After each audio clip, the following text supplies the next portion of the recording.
Assalamualaikum warahmatullahi wabarakatuh.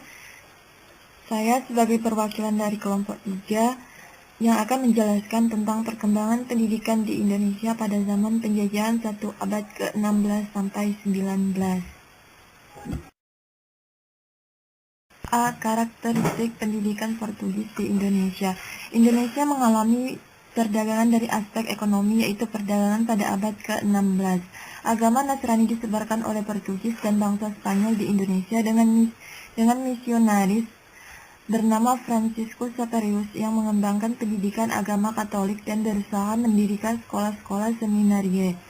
Adapun pelajaran yang diberikan adalah agama, membaca, menulis, dan berhitung. Dulu Kabupaten Solor Flores Timur juga mendirikan semacam seminaria yang memiliki lebih dari 50 orang siswa. Namun pada abad ke-16 musnahlah kekuatan Portugis di Indonesia. Ini juga menandakan hilang juga misi Katolik Portugis di Indonesia, khususnya di Pulau Maluku.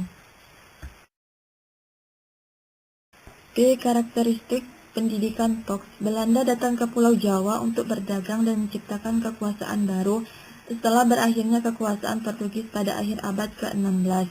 Belanda membentuk Fox untuk menaikkan keuntungan perdagangan rempah-rempah, tetapi pelaksanaannya juga menyebar ke perubahan pendidikan yang dilakukan oleh Portugis.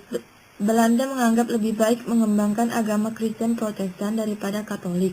Oleh karena itu, beberapa sekolah didirikan di wilayah daerah yang terpengaruh agama Katolik dari Portugis dan bangsa Spanyol.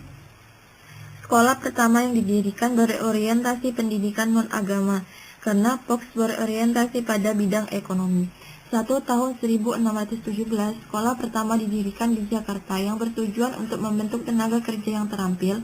2. Tahun 1695, ada 1057 murid yang sudah mulai mengikuti pendidikan di Maluku, dan 3.966 murid mengikuti dari Ambon setelah 13 tahun kemudian, dengan tujuan mengurangi pengaruh Portugis. 3. Tahun 1786, bahasa Belanda digunakan sebagai bahasa pengantar pendidikan.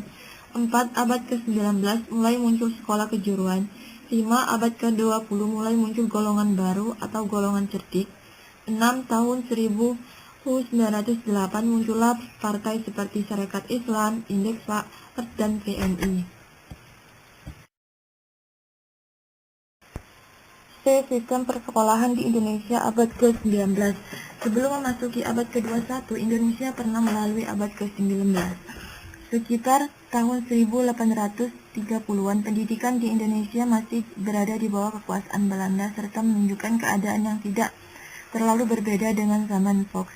Ketika Van der Bos menjadi komisaris jenderal, anak pribumi diberi kesempatan sekolah pelaksanaan sistem tanam paksa dan membutuhkan pegawai yang mampu menulis dan membaca dalam jumlah yang banyak.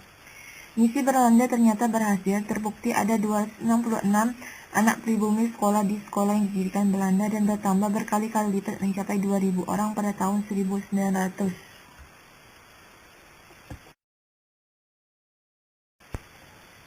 D. Karakter pendidikan dasar di Indonesia abad ke-19. Belanda hingga tahun 1892 memberi biaya pada 3 sekolah dasar, diantaranya yakni ELL, sekolah kelas 2 untuk anak dari kalangan rakyat, Kalistung, politik balas budi, perluasan sistem administrasi barat. E. Karakter pendidikan menengah dan tinggi di Indonesia abad ke-19. Sistem pendidikan Indonesia pada zaman penjajahan Belanda yang lengkap dan utuh dicapai selama 110 tahun. Dapat dikatakan perkembangan sangat lambat. Hal ini terlihat dari pergeseran tahun, dimulai dari 1808 ELS dilanjutkan dengan sekolah tinggi berdiri tahun 1917 THS. F. Karakter pendidikan kejuruan di Indonesia abad ke-19.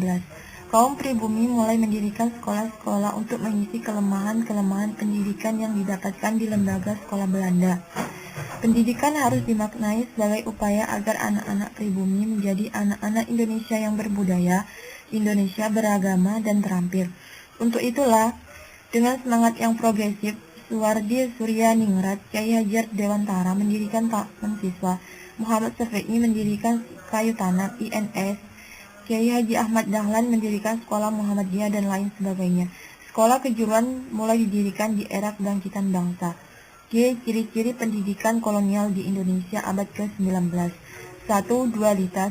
2. Gradualis. 3. Konkordansi. 4. Pengawasan yang ketat.